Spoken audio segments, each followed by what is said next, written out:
Ang Pilipinas, isang koleksyon ng mga magagandang isla sa Timog Silangang Asya, ay mayaman at masalimuot na kasaysayan. Dalawang rehiyon, ang Cordillera at Mindanao, ang nangunguna dahil sa kanilang kakaibang mga kwento. Ang rehiyon ng Cordillera, isang lupain na matatayog na bundok, ay tahanan ng iba't ibang mga tribu na namuhay ng malaya sa loob ng maraming siglo.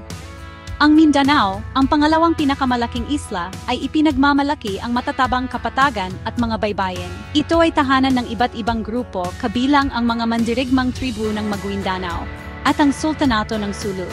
Nanatili ang kalayaan ng mga rehiyong ito kahit na sinimulan ng mga Espanyol na kontrolin ang ibang bahagi ng Pilipinas.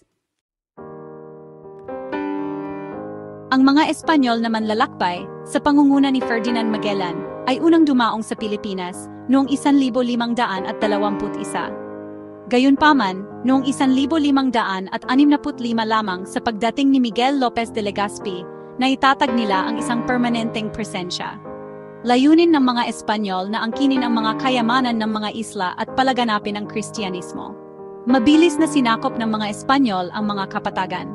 Gayunpaman, ang Cordillera at Mindanao ay nagbigay ng isang hamon.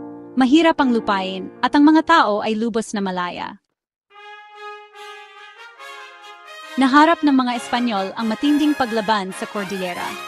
Ang mga tribong Igorot, magigiting na mandirigma at magsasaka, ay lumaban upang protektahan ang kanilang mga lupang ninuno. Ginamit nila ang kanilang kaalaman sa mga bundok sa kanilang kalamangan, paglulunsad ng mga sorpresang pag-atake at pagkawala sa masukal na lupain. Sa Mindanao, nakasagupa ng mga Espanyol ang makapangyarihang mga sultanatong Muslim.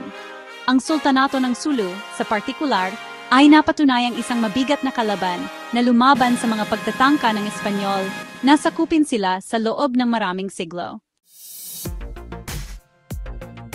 Bagamat hindi lubos na nasupil ng mga Espanyol ang Cordillera at Mindanao, ang kanilang impluwensya ay hindi may kakaila. Sa Cordillera, nagtayo sila ng mga misyon at nagpakilala ng mga bagong kasanayan sa agrikultura.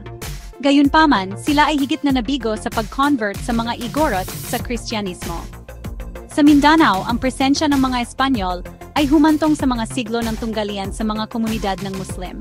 Ang tunggalian na ito ang humubog sa kultura at relihiyosong tanawin ng rehiyon na nag-ambag sa natatanging pagkakakilanlan ng Mindanao sa loob ng Pilipinas.